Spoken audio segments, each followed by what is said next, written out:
I think that just as we're living in a nuclear age, we have grown so tremendously in scientific knowledge, it doesn't seem too much to say that men can begin to awaken to the fact that they haven't grown enough spiritually and haven't recognized their spiritual capacities.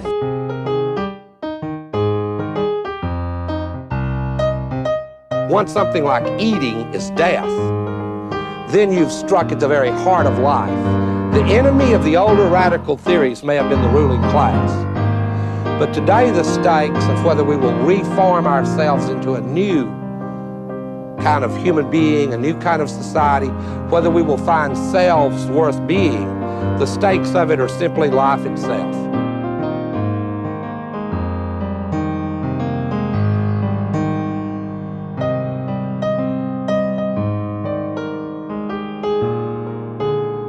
As modernity has created promises that it has no ability to keep. What this means is that we're a society of disembedded individuals, stuck in the impossible situation of being alone together. And what was understood as emancipation has proved to be a form of isolation. It is important to understand that what I am telling you is not simply a cultural history. It's a description of the story that shapes every single person that you know. This is why there is a rise in mental illness. It's absolutely concurrent with the disembedding of the individual, because individuals can't constitute themselves by the very nature of the case. Subjectivity cannot sustain its own weight. We need others to tell us. But we've been given an ethical mandate by the Enlightenment that tells us that that's immoral, that nobody should constrain us. Well, welcome back to another episode of Dustbowl Diatribes, and we're honored to be graced with the presence of Douglas Lain of Sublation Media, formerly of Zero Books.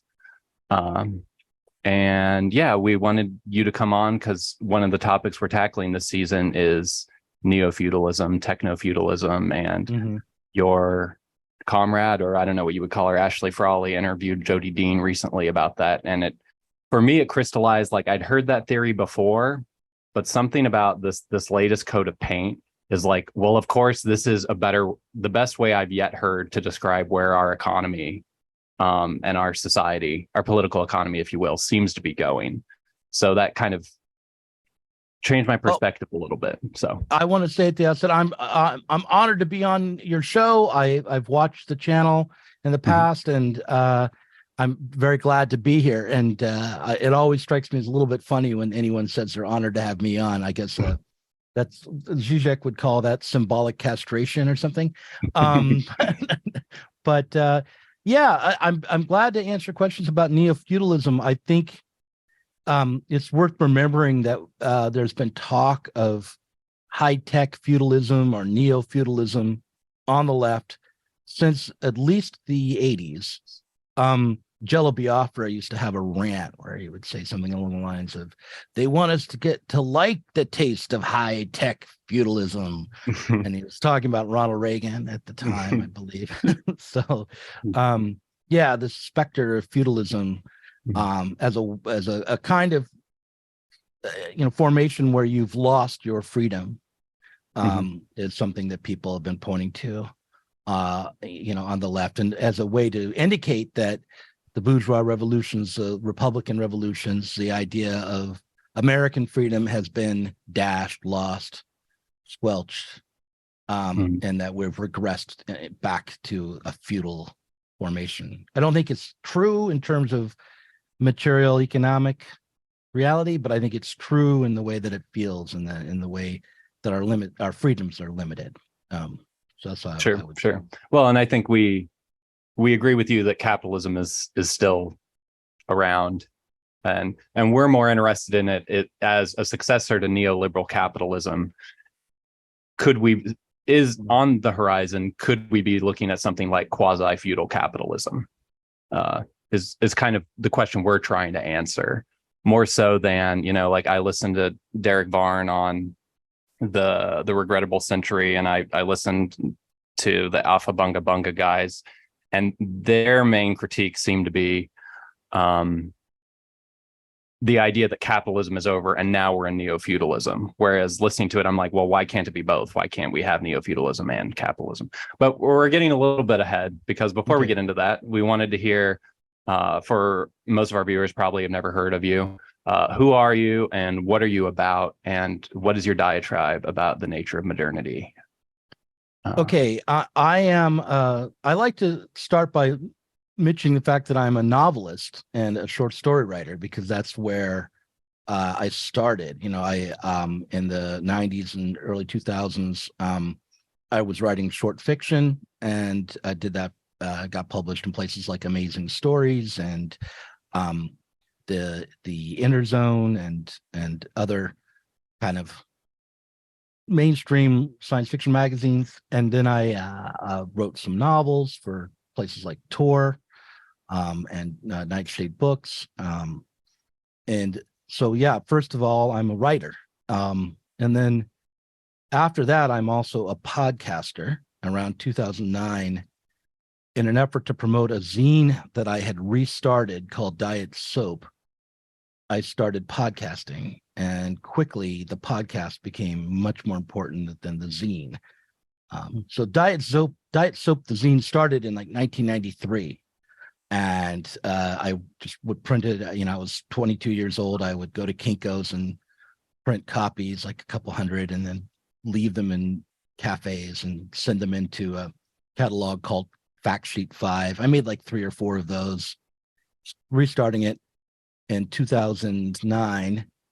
And I started podcasting, and I realized, especially in those days, that you could get anybody to come on your podcast, because especially academics, because no one was asking them and they were always eager to talk.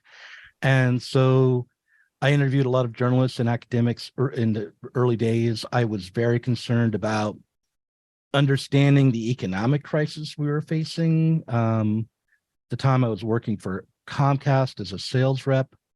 And the reason I started podcasting is I won an iPod, like a little mini iPod, in a sales contest, and started listening to podcasts on the way to work in my 2-hour commute every day. Yeah, so that happened. And then real quick, yeah. what was the idea? Why name it Diet Soap? Oh, yeah, I've good. always been curious about that. Well, it was 1993 or 92, and I wanted to. A friend of mine had a zine called Illegal Works, but it was like Magnitizat. It was supposed to be Russian word for illegal works. I don't think it really was. But anyhow, I was trying to come up with a title for my zine that I wanted to do to compete with him. And a friend of mine, we were sitting on the stoop drinking beers, pretty inebriated, and a friend of mine sarcastically said, "Why don't you call it Diet Soap?" Just as something random that he came up with.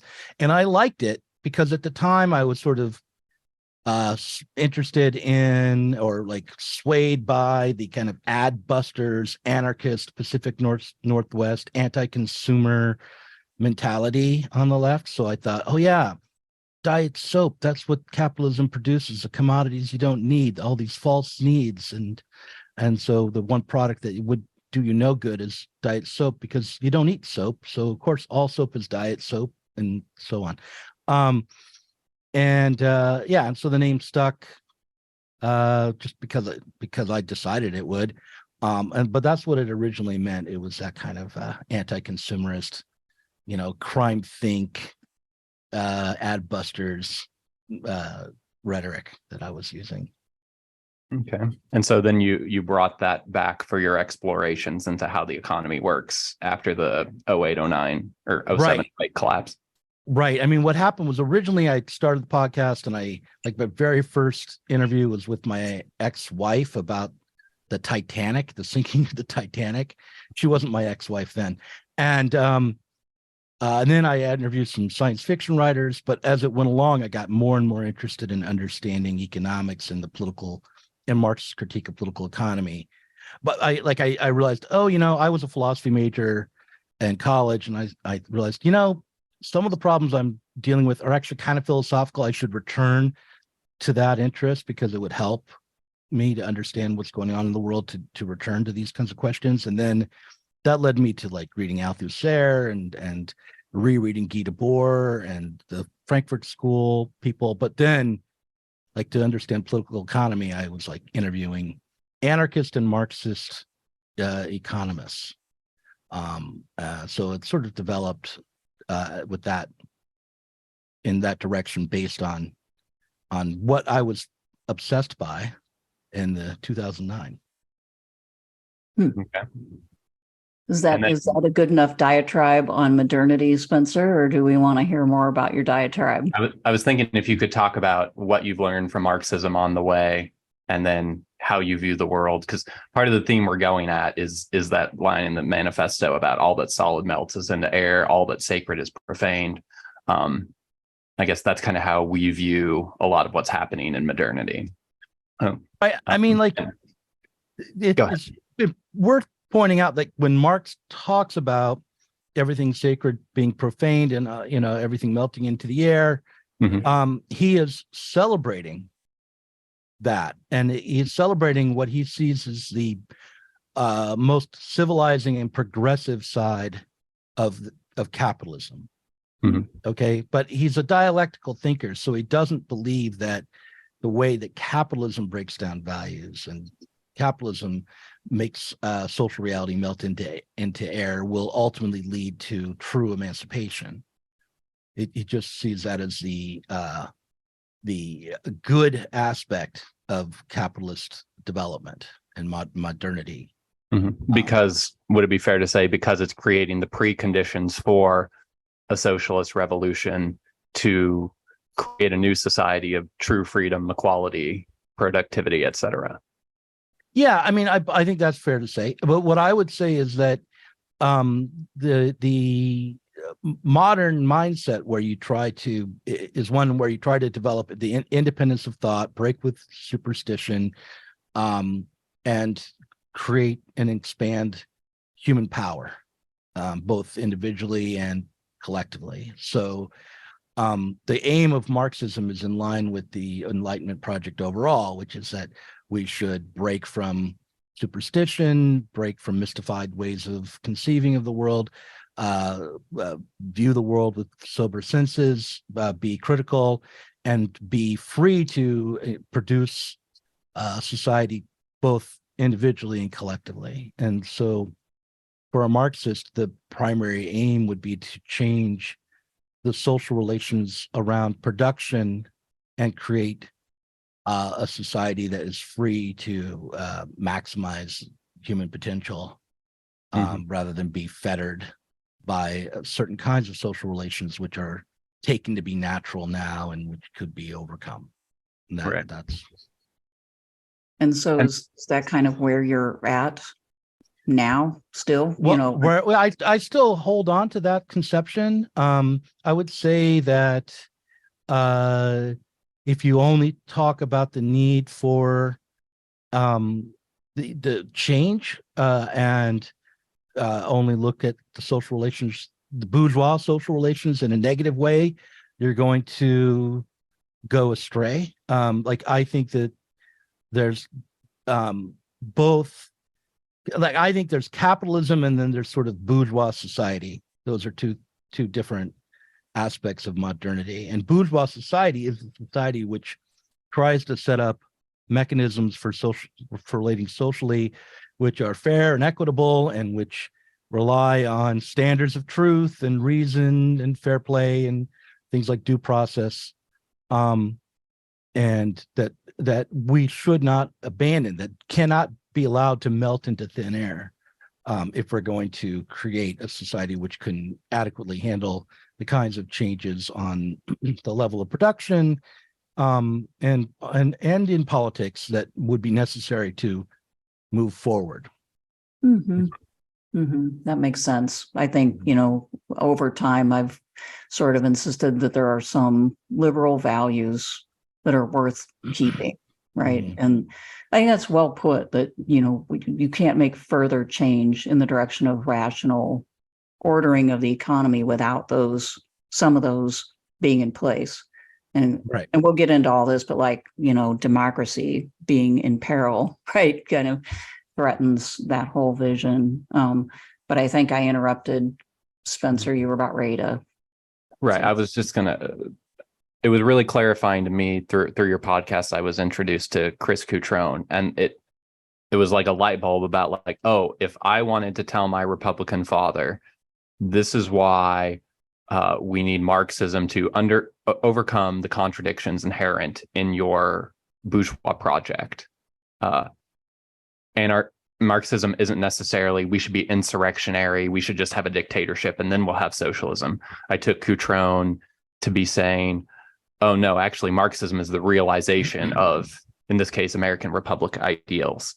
Would you, just that characterization of Coutron, I realize you're not him, do you differ from him on that, or is there anything you add, take away? I mean, and if you want to summarize them that way, we don't differ. Okay. We have these little internal debates about what might seem to most to be minutia, like who's, whether or not Kant and Hegel are more alike than they are different, or how significant is the focus on the technical economic aspects of Marx's critique of political economy, whether or not someone like Heinrich Grossman should be thought of as more correct than the Frankfurt School economist Pollock. But all in all, especially in this real political moment, I would 100% side with Coutron's analysis of the contemporary left and of how we should conceive of what socialism would be, and what the left the left broadly, including like anarchist left and socialist left, and even left liberals, what they should be most concerned about today. And so, yeah, I pretty much side with him fully on that level, despite the fact that there are these differences of opinion about other things might be consequential down the road, or might be slightly consequential even now. Like, for instance, one thing I disagreed with him about in 2020 was whether or not we could expect to see another boom in the economy, and then, from 2020 on, or whether we should expect a recession and more crisis. And he thought that there was going to be another American-led boom in the economy, and I just didn't see it. And I think I've been proven out on that. So far, yeah, so far it's kind of flatlined. Yeah. Yeah. Before we move on, this makes me just want to ask you a big question, which is, so let's say that we get to a point where, let's just skip over how we get there, right? But get to a point where society is actually as you would want it to be. What does that look like? I don't, on what level? Like on a day-to-day level, or on how does it operate? What is the economy like? What are people's values like? Well, I think that the primary thing I try to emphasize is that participation in society on the level of production and contributing to the society creatively would be what people competed to do, rather than competing to survive. So it wouldn't be that we would have a society based on absolute equality on every level. There would still be probably hierarchies of influence and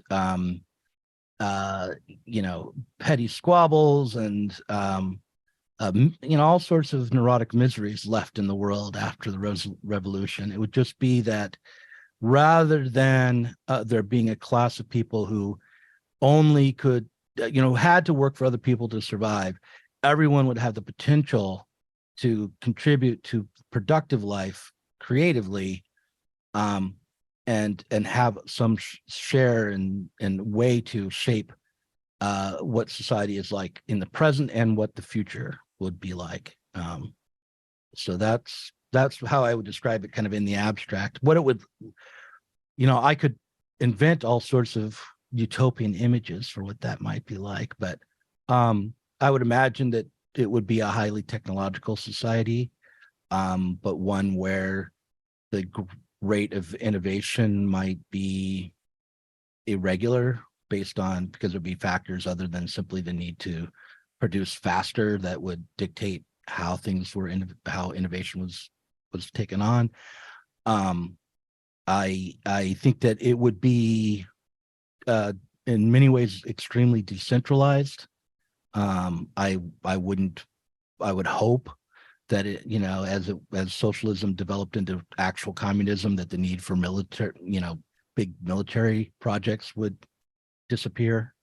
So yeah, I mean, it's a utopian vision, but not I don't think a one that requires humanity to be perfected. And real quick, what would you say to any of our listeners who might be thinking most of what you just described in your ideal socialist utopia, it already exists under capitalism? Isn't everybody free to try and get a job and realize their potential individually and collectively with others? Well, everyone is free as a worker to try to realize their potential through the labor market, but the way that the labor market is structured, the foundational value of in that dictates the terms of the market is in contradiction with itself on a bunch of different levels. So you'll notice that we constantly are facing crises of profitability, crises of politics, cultural crises, and these are all kind of emerging out of the fact that we require a mass of people who are exploited for their labor and don't have anything to sell but their labor power, and also that the profitability that you get in the society is based on both increasing the exploitation of that class of people in strictly numerical terms, but also like at the same time reducing the reliance that you have on that class of people through automation. So you have all these points where the motives, the very rational motives of people who run society are in contradiction to themselves, and it just becomes a chaotic mess. Rather than everything sacred, melting into thin air in order to be replaced by human freedom and self-determination and self-responsibility, you get everything solid melting into air in order to have people squabble to prop all those old values up again and all those old institutions up again, and find the remnants of what was that could still be endure and be some sort of shelter in the storm. I think a lot of times people are just operating on the level of survival, including like whole nations. So that's what I would answer back. Gotcha. And maybe that's a good segue to what is your take on the various permutations of neofeudal theory, to the extent that you're aware of them? Yeah, I'm not deeply aware of all the permutations of neofeudalism. I know Ashley has done more research into this than I have.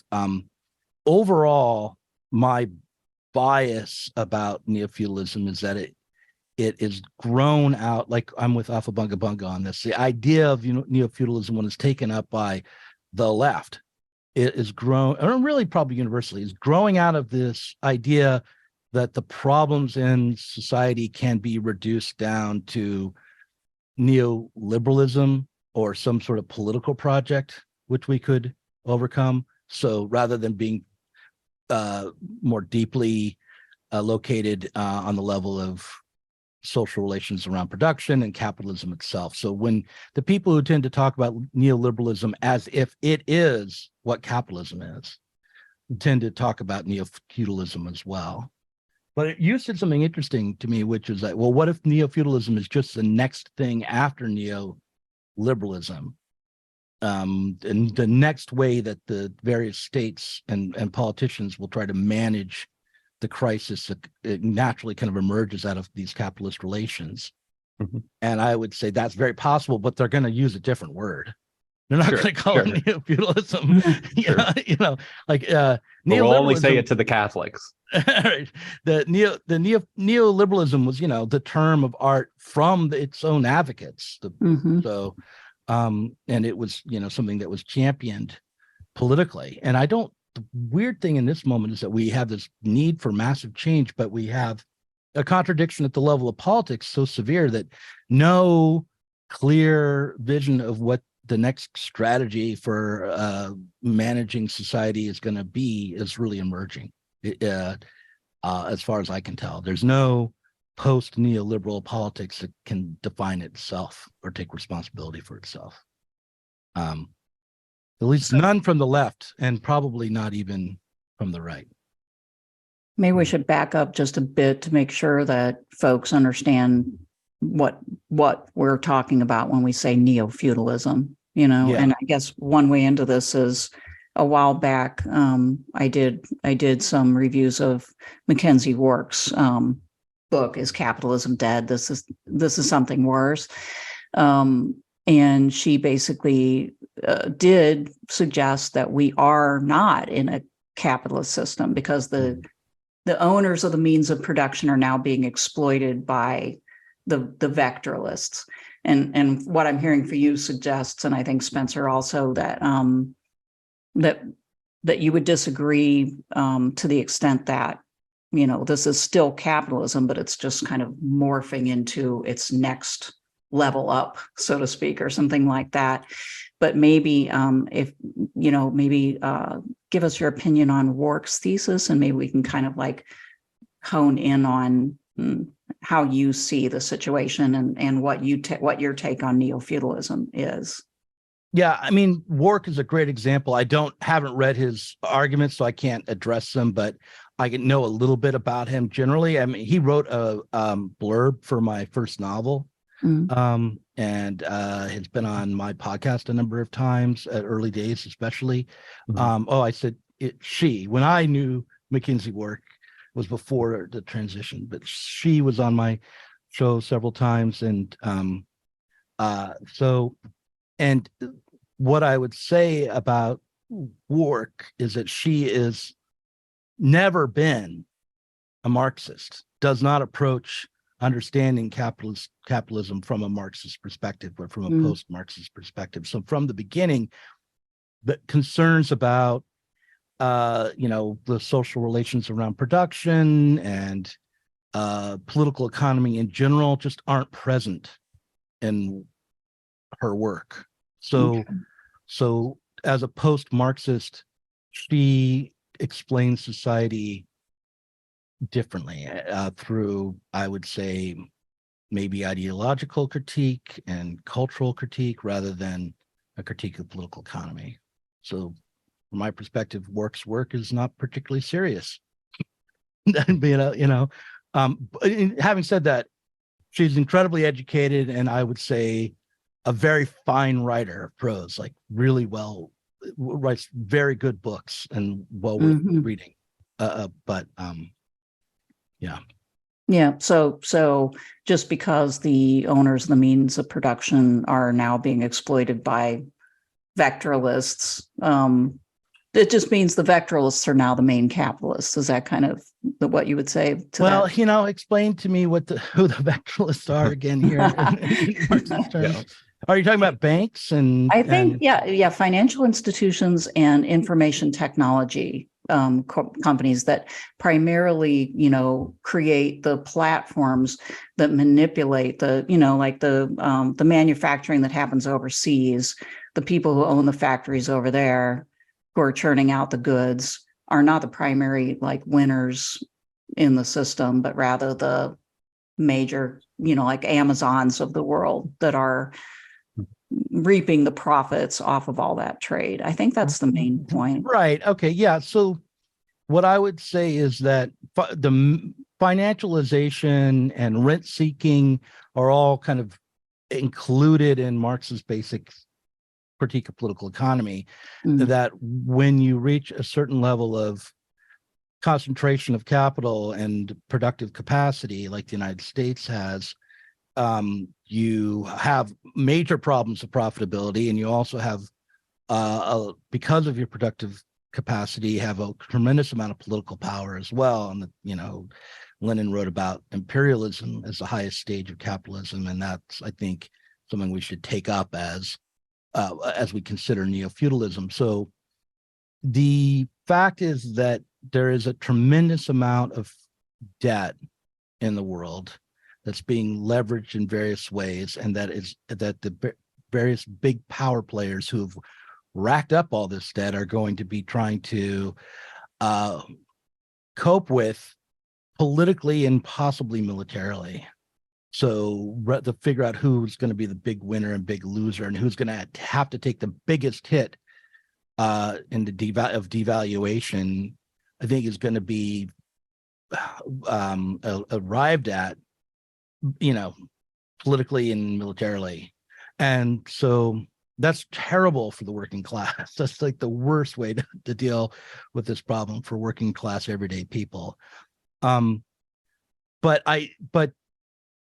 fundamentally, the fact that there is this crisis of profitability and this contradiction in the way we produce value in society is still what's driving all of these different relations. It doesn't mean that it's strictly a political project. It just means that these political projects are being born out of this inherent failure in capital, where when you get to a certain level of accumulation and efficiency, you actually start to decline almost automatically. And here's why, just to say it very briefly, like the basis of value in a capitalist society is the amount of labor time it takes to create a commodity and how much labor time is then expressed in the market. The faster you can create commodities, the less labor time it takes to create commodities, the less value you're producing, then the less profit you can reap from what you produce. So the more efficient you are at creating real material wealth, the more likely you are to see a decline in financialized wealth or in just money. So to put it in really basic terms. That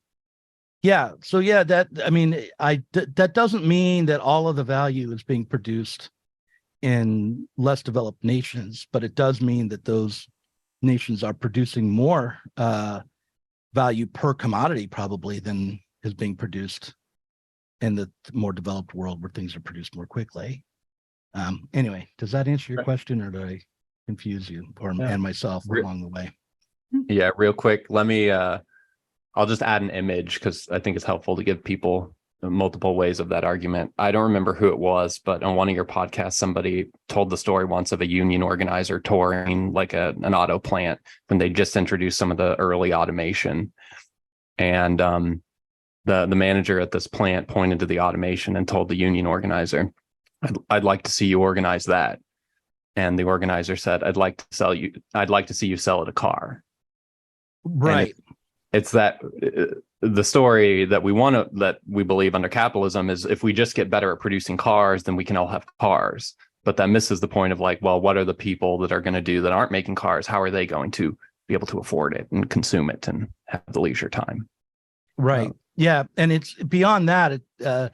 The ultimate theoretical point would be that cars that are built by robots alone would have zero value in the market, that you couldn't realize a profit from. If everything in the economy was created through automation, there would be no human labor exploited, and therefore, this is a point where people get confused and it's debated and it goes round and round. But I happen to believe it as an article of faith, that robots can't create value, and therefore, if you had a fully automated society, it would create no value, and all the companies would start to go into crisis and sure. So on. And yeah, you'd almost have to basically parcel out money or value to people in an artificial way to keep the economy going at that point.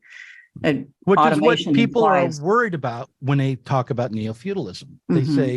They say, oh, well, what's happening, instead of value producing the terms of exchange, what's happening are the states are just coming in and artificially imposing this on and imposing the value of money. And I had a conversation with a guy named Fabio Vicky the other day, where he was saying it's possible that the state is going to start using federal currency that they will then assign you, which they will also assign you what to spend it on and when, which will just come down to like controlling every aspect of distribution in society. And I thought, yeah, well, you think about the political consequences of that move, because if they did it the way he was describing, that would mean without changing a whole lot of other things in society, that would mean they would assign poor people in food deserts a certain amount of money to go spend at 7-Eleven on burritos a week, and it'd be assigning quite a bit more money to middle class, upper class people in their neighborhoods to go spend at the Whole Foods, and and they wouldn't have anywhere to hide. It would just be a decision of the state. You're going to have a real conflict at that point, I think, when it's seen as not your free choice that you're making in the market, but a decision of the state as to who gets what in society. And it's like, Mhm. Right. But it seems like these theories of, like the idea, okay, we're an empire, our economy is in crisis, maybe we could have a basic income to just kind of skate through this so we can avoid the political conflict and just solve it at like a monetary level. The hope is to evade that central conflict of profit accumulation and capitalism. right. Now, I don't think that's possible. I just think that the theory of money is wrong with these kinds of schemes, and that's the true utopianism, is that we could get universal basic income in and solve this problem. Like, we're going to have a political change that changes the structure of production and empowers working people and liberate and gets rid of the class society. We're not going to be able to skate on these little technocratic fixes for the problem. But so granted that I think we mostly agree this revolution is quite unlikely, at least in the short run. Yeah. If we're tending more towards barbarism than socialism, and if part of that barbarism looks like techno-feudalism or something of the sort, what about that word seems fitting to you, given that capitalism still exists and all these things? Well, I would want to, instead of talking about techno-feudalism, just talk about a society of control. But I'm finding that even that is a bitter pill for a lot of people on the left to swallow, like, because there's so much love of the state baked in to the left right now, and has been for a long time, probably. And real quick, when you say the left, do you specifically have in mind the like leftist intellectuals that you're interviewing? Not so much Democrats in the suburbs. Well, both. First, I would definitely include them, but I wouldn't say they're part of the left. But like, what I mean is like people who might call themselves Marxists or socialists. Certainly, people who joined the Democratic, the DSA, the Democratic Socialist America. They all when you start to say, like, what I've found lately, and this is my attempt to segue into my obsession. Okay, so if you want to steer me back off of it, you can. Yeah. But when you start to we call them eccentricities and diatribes here. But go ahead.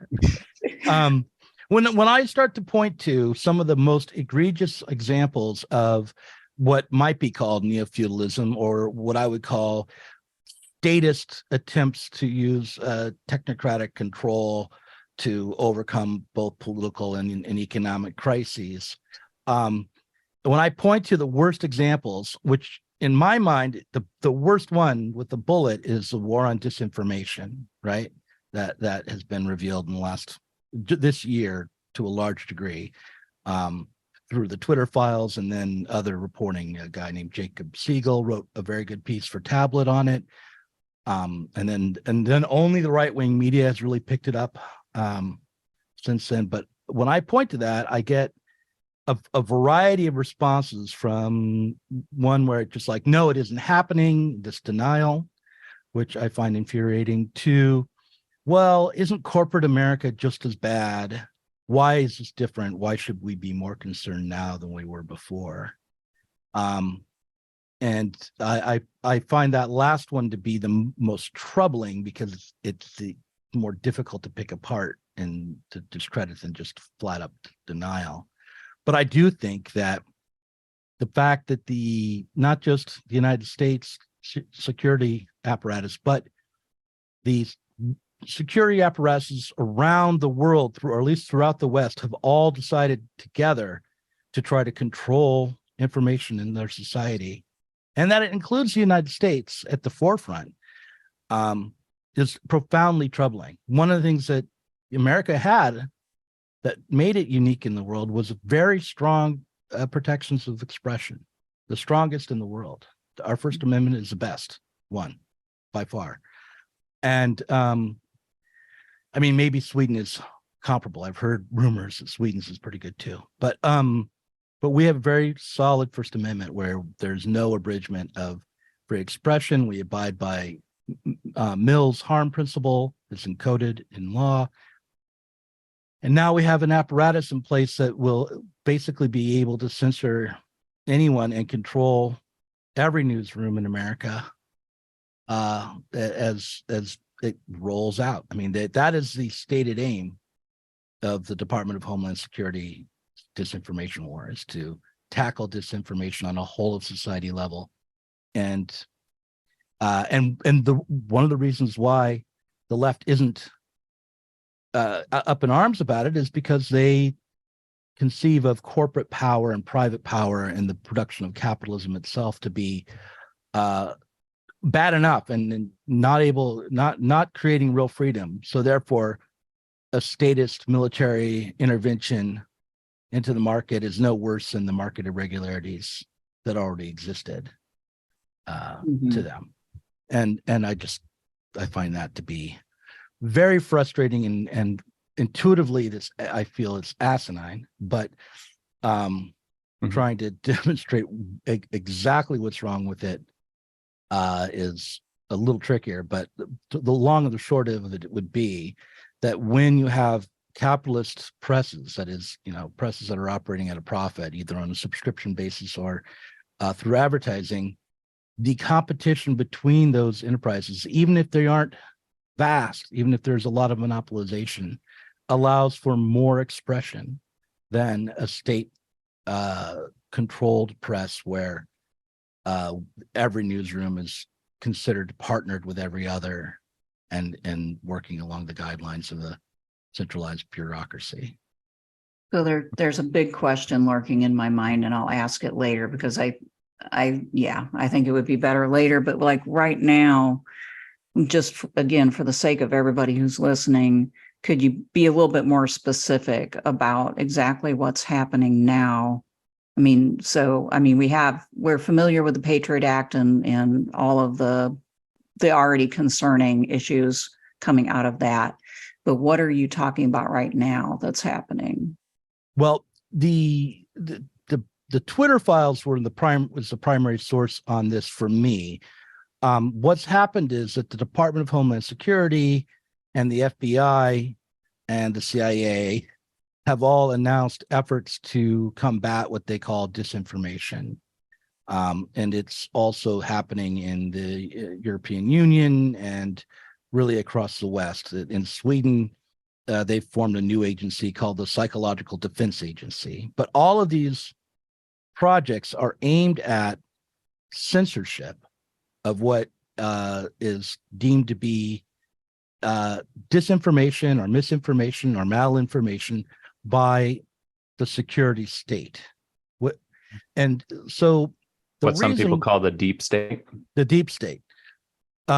So the reason we have the First Amendment and why it's important, just to kind of go over this, is because no power should have the right to claim a monopoly on the truth, and every individual should have the right to express their own thoughts and reasons and opinions, and that speech, unless it rises to a level of harm as Mills defined it, and which is very narrow. It means you're inciting direct violence. What was the other one? It's actually obscene. You're libeling someone or committing an act of fraud.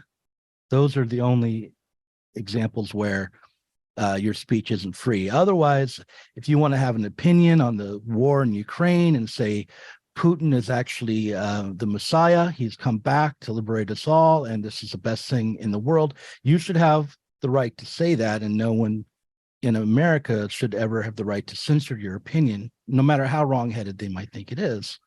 But the state now, the security apparatus, wants to be able to say, no, that's wrong. We've run a fact check on it, and because of our estimation of it being untrue, we are going to suppress that information both on social media and in newspapers and newsrooms and television stations around the world. We're training journalists on what constitutes the truth. We have a monopoly on it. We have a network of academics working around the clock to establish what the truth is. And so that is being implemented.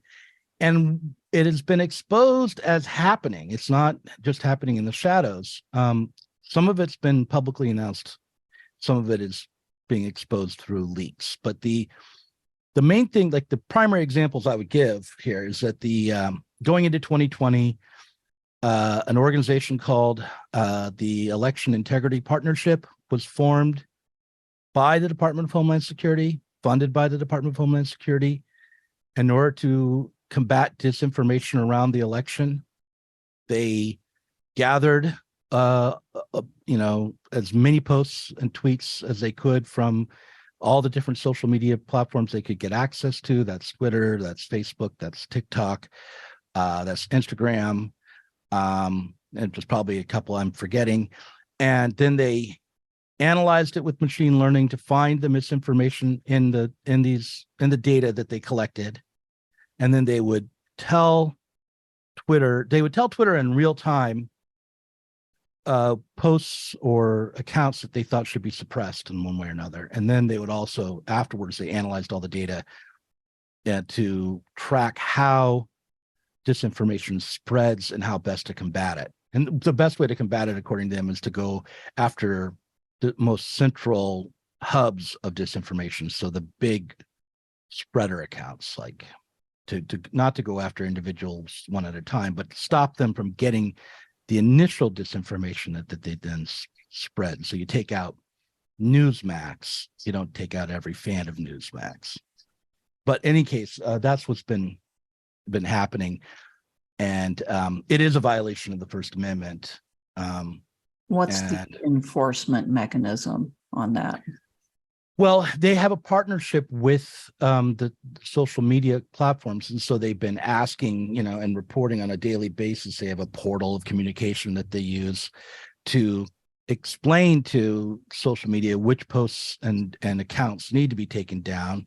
And there's been a good level of compliance around that. But the reason this partnership was created was because of the threats that the social media platforms received from the Congress to take away their protection from litigation or break them up as monopolies if they did not regulate speech more efficiently on their platform. So, and like Zuckerberg said, no, I don't think I should be,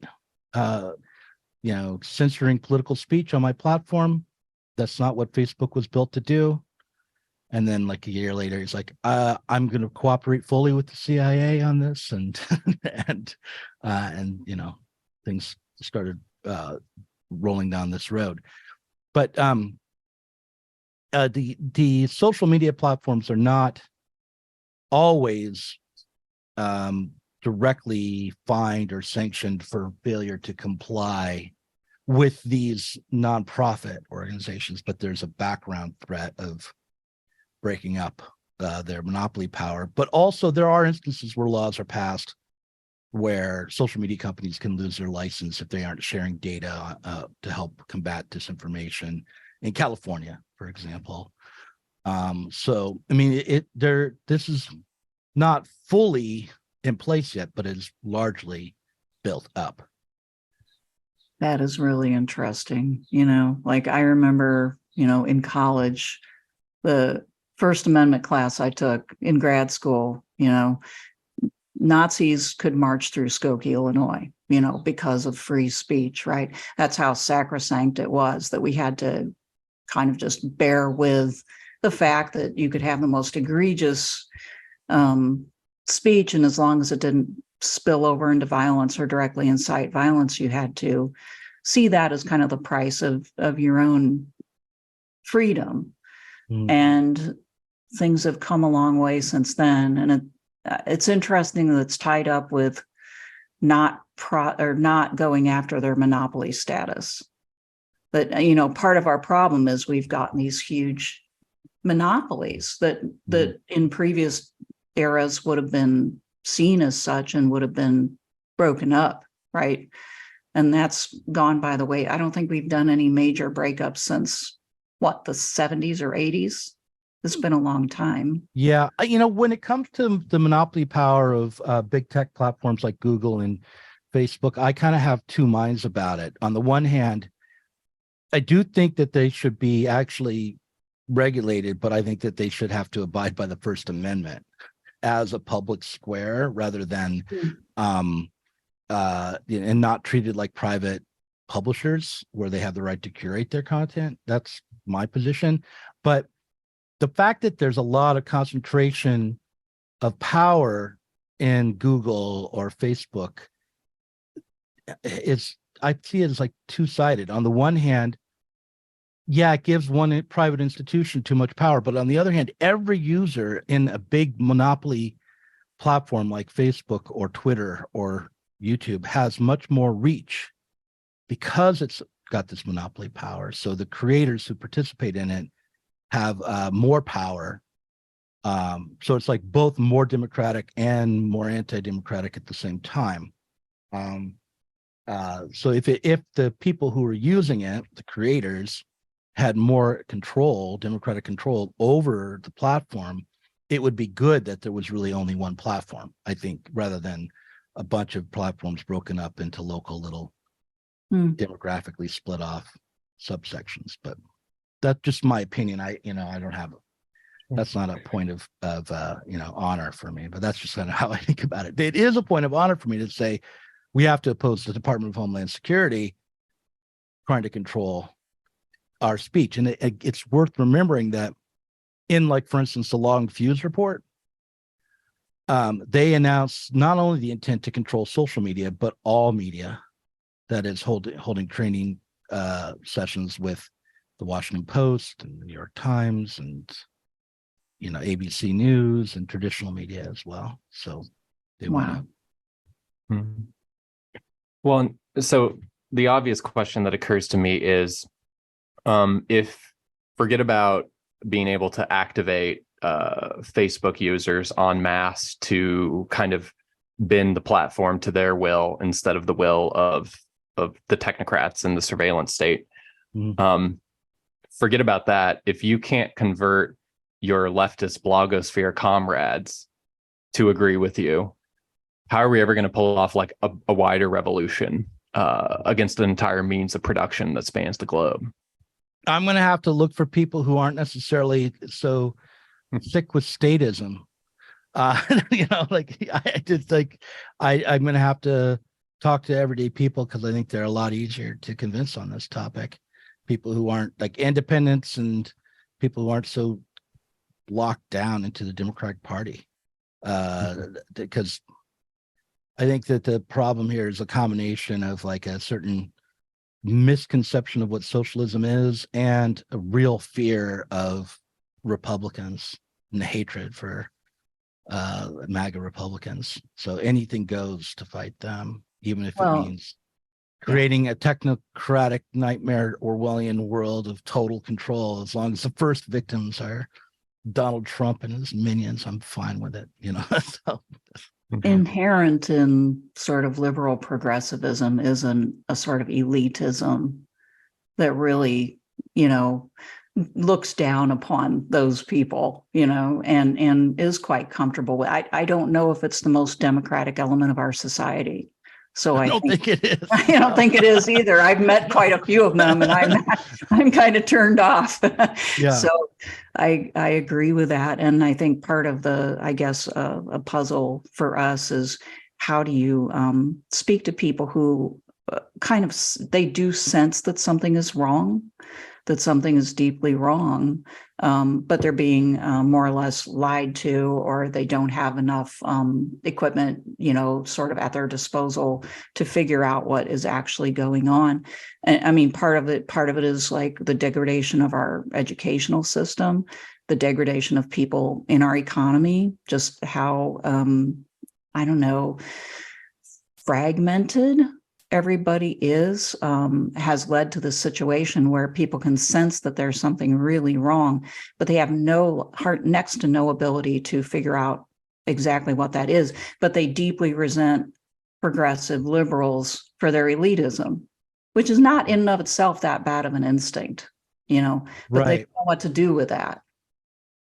Well, I feel as though, I mean, there's like long-term and short-term goals. I mean, in the short term, there's a good chance that some litigation will happen that will sort of set the whole project back. I mean, we should remember that just recently the Department of Homeland Security tried to formalize its in public its censorship goals. So they created the Disinformation Governance Board. And there was such a backlash against that they shuttered it. And I was reminded of in the early 2000s when George W. Bush rolled out the Office of Information Awareness, and with the goal of total information awareness, and they quickly had to shutter that as well because the logo for it was this pyramid with an eye at the top and like a laser beam coming out of it. That was like the official Department of Homeland Security logo for total information awareness. You might as well as just put a picture of Big Brother and say, this is our logo. And so, and they had to shutter that and roll that back. And it didn't really stop the expansion of surveillance into our lives, but it did put a bump in the road. And then down the road, when the Snowden came along and those revelations came out, they had to kind of hide in shame. They hadn't sold it to the public as just something to accept. And there were lawsuits against Verizon and other telecommunication companies that people won because their rights had been violated by these companies. So I think in the short term, something like that could happen. And it would be funny if the first platform to get sued was Twitter, because then that would mean Elon Musk was being sued for violating people's First Amendment rights because he owns the company that did so. I would like to see that happen. Not because I dislike Elon Musk, but just because I think it would give all of my liberal leftist friends some sort of hemorrhage to see see that happen. But yeah, so I think that's something that people could get behind. If they feel they've been censored, they should consider calling a lawyer and getting together for a class action lawsuit. That's very small potatoes, really, but it's something. The other thing is that I'm a Marxist. I'm a straight up Marxist. That's what I am. I'm 52 years old. I'm not going to probably change, but I also like an American. I'm a dad. I'm a writer. I care about free speech passionately. And freedom is the whole reason why I'm a Marxist. So I don't feel like I should only work with people who also subscribe to my weird Grossmanite, Kleimanite interpretation of Marxism, and otherwise, they off to the gulag for them. I mean, I can wait to send them to the gulag until after the revolution. No, I'm kidding. But seriously, like I want to work with everybody. So I think this is a common problem. It doesn't matter if you're Republican or Democrat or independent, or if you're a Green Party member, or, if you're a member of some strange hippie cult. Everyone should be concerned about the state trying to control the kind of information that we're allowed to access in America and, around the world, because this is happening around the world. The thing is, like, recently, just last week, a dissident in Ukraine who's called Coach Red Pill was arrested for spreading Kremlin propaganda in Ukraine. He was just some blogger American blogger living in Ukraine. And if you look at the Ukrainian constitution, you can easily find out why they could arrest him based on saying things that they didn't like. The Ukrainian constitution says everyone should have freedom of expression unless it goes against national security or undermines authority. In which case, which is like that's not a constitutional protection of free speech. That is the exact opposite. And we're in danger here of having that be our kind of de facto constitutional right, unless we stand up to protect the rights we actually have enshrined in law. Mm-hmm. Yeah, I agree with that.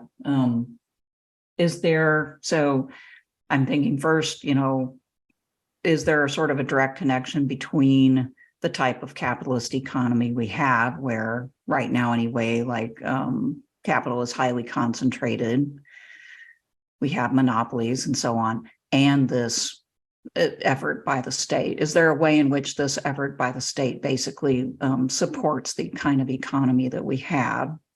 And then I have a follow-up question after that, but like, what do you see as the connection there? I have to believe that even though there are structural reasons why this is happening, that we have room for political maneuver, and that what we decide to do and protest and organize against can have a limiting effect and slow down and maybe alter the course of what is being brought on by structural factors. So like, yeah, I do think that the crisis in capitalism is what is creating what I can go ahead and call a neo-feudal moment, and that this is an aspect of that. But that doesn't mean that we aren't free to oppose it, even though it is rooted in the material economy. And I think if we start to oppose these kinds of consequences, that we may be led together, especially if we try to act freely and democratically together, to come up with solutions that could get at even these deeply rooted structural problems. I believe in human freedom that way. So, but in the short term, all I can think of doing is saying, no, I know that there's big underlying problems, but this solution is not going to work. We will not accept this. I will not accept this. This is where I say no.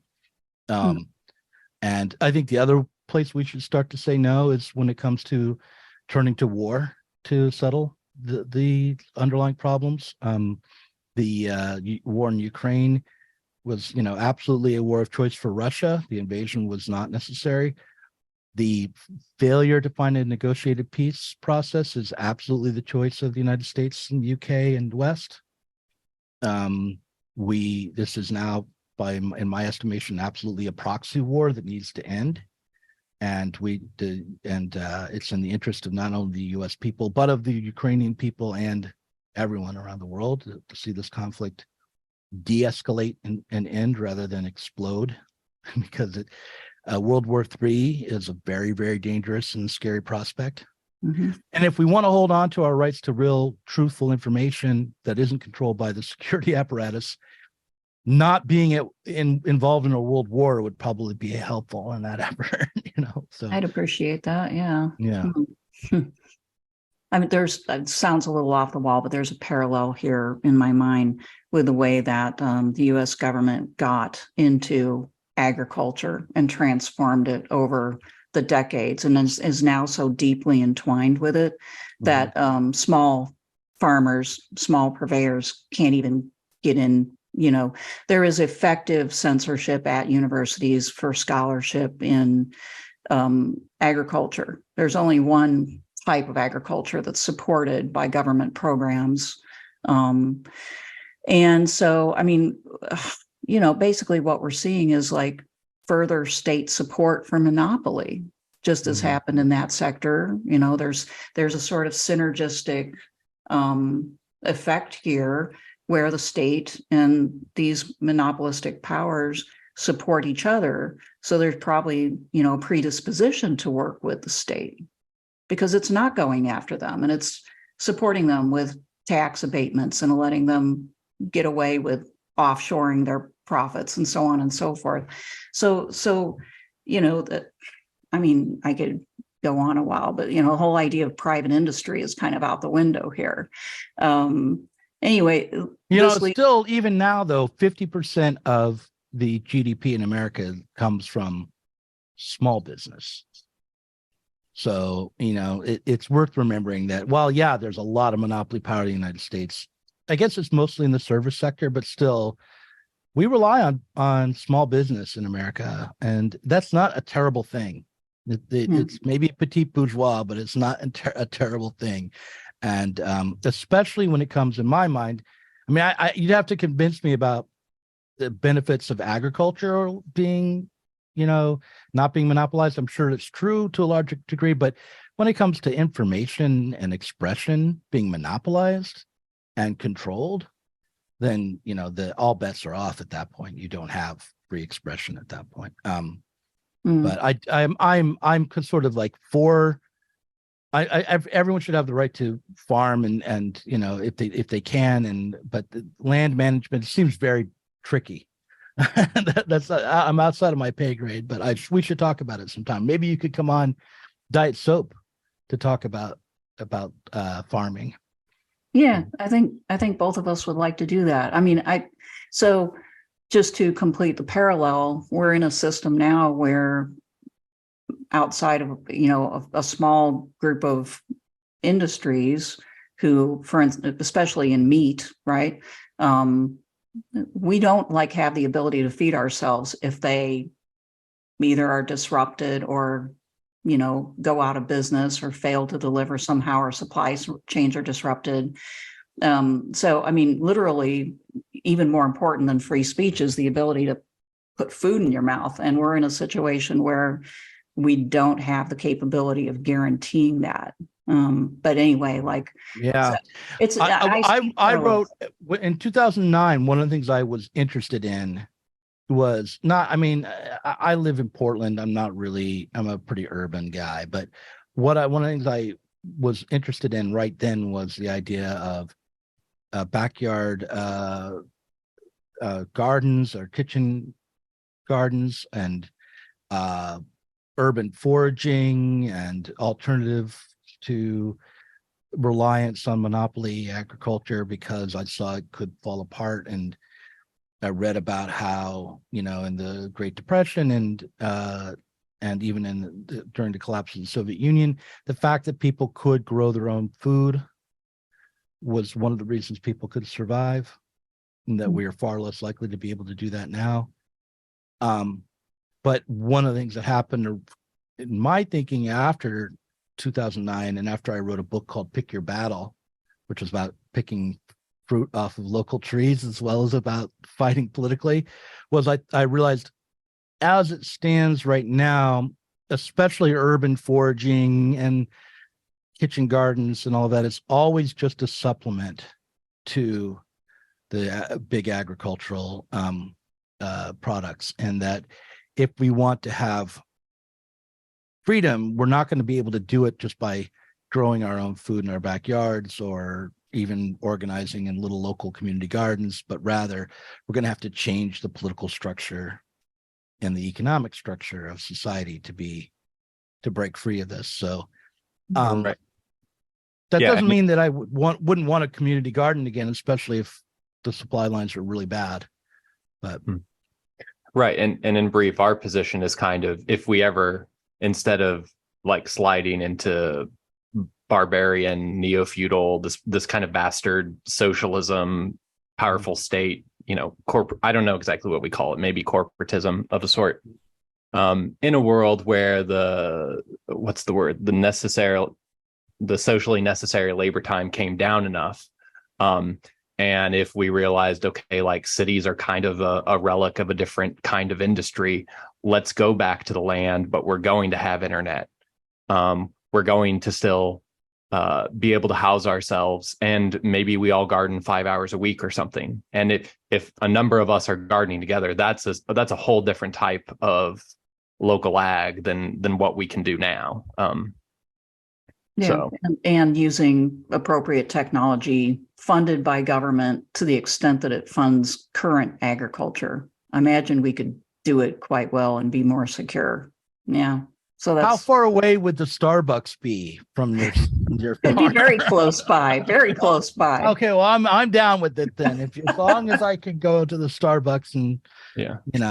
well, actually, read and rail at the New York Times. We're gonna have IVs in everybody's houses, and you just cinch up to that. Okay, no, I like to have the little cup. Can we put the IV and the coffee goes into? As long as it's compostable, we're for it. All that is solid might go into air, but we need the paper coffee cup. That's right. That's right. So did we cover what you guys wanted to cover? Was there something that I should have? Well, I had one last big question, if that's Okay. okay with you, Spencer. Is it okay with you, Doug? Yeah. Okay. So my big question is, I've kind of always assumed that full automation is leading to a type of communism out of necessity for reasons we discussed earlier, because it just doesn't, at a certain point, the money economy just doesn't make any sense if you keep going in this direction. So one way or the other. But then that also implies planning, and planning implies centralization. But a lot of our conversation has been questioning whether centralized power is a good. And I would like to know, how can you do it otherwise? We did talk about liberal values are still important. In your view, would federalism still have to be in the mix? Would strong democracy have to be in the mix? I mean, how would we avoid the dangers that we already are experiencing of centralization? Well, the thing to remember about centralization, first of all, we have centralization and planning now, right? But it's centralization and planning governed fundamentally by this by socially necessary labor time and the need to constantly expand the number of workers that are being exploited in order to grow economically. Things are not being planned in order to meet people's needs. And under socialism, things will be planned not only to meet people's needs as they are, but in order to empower people to create new needs and to be to reach their potential productively and as people, right? So yes, I do think kind of federalism would still be probably in place, certainly at first, and democratic participation would be essential, but democratic participation alone won't overcome the problems in society now, given that even that democracy has to work within the material reality produced by this kind of production, this kind of social production. Having said all that, and again, I feel like because of the way I feel encircled by the state, I do want to make it clear that that when I'm talking about changing the structure of society kind of at the root, I do not believe that simply gaining power through this concurrent state and taking up the apparatus of censorship for the socialists, would be in any way a path towards creating a new society. The fundamental part of this project will have to be the self-organization of the mass of people. The collective participation by the working class is how I conceive of it, but that includes everybody who works for a wage and has to work to survive. And so that has to develop a political project amongst the everyday people is the aim. It cannot be the aim to give some yo-yo at Stanford the power to tell us what to do. It has to be the liberation of working people to change their own lives. Mm-hmm. And I label Stanford particularly because they're very much involved with the disinformation war, by the way. Yeah. Fair enough. Isn't the Hoover Institute out of there as well? Probably. I don't know. I just know that the Stanford Internet Observatory, which set up the Election Integrity Project, is out of Stanford, of course. With a lot of government money, I'm sure. Yeah. Lots and lots. Yeah. $4 million so far. Oh, that's probably just the first installment. Yeah. That's a very small grant. Right. Well, no, that's just to Stanford and Internet Observatory for their work on disinformation. Then the CIS has gotten like 150 million. Just the money just pours in all these different Wow. directions. Yeah. Mm-hmm. I guess I have a follow-up question, and if you don't want to go there, that's fine. But so it seems like you made the transition from Zero Books to now it's Sublation Media, and now you're kind of a petite bourgeois rentier, right? Yeah, I was before, really. I had Zero too, kind of. I mean, I got royalties on the books that I published. And yeah, I'm a small, this is one of the things that Varn will tell me. It's like, of course you're outraged primarily about this. It affects your business. It's in your class interest. Yeah. It's in my class interest to be. Right. I am. And it's, I just would say that I feel that when I worked at Comcast and was doing a podcast, on every week, but kind of on my spare time and writing fiction, that I don't think that my politics were more developed or advanced than they are now. I think that I learned a lot between then and now, and I don't feel that I'm being overly swayed by my class position at the moment. But I would agree that I'm not working class at the moment. I'm precariously petite bourgeois. It's very bad politically. Sure. Well, and my point in bringing that up is, I guess it's always struck me that like part of the paradox of your position is, and it's in mine too, doing urban farming in Kansas City, is that like I would like to be some sort of socialist or anarcho-syndicalist or anything, but I'm kind of just stuck being this entrepreneur. And it's a weird situation, and I just.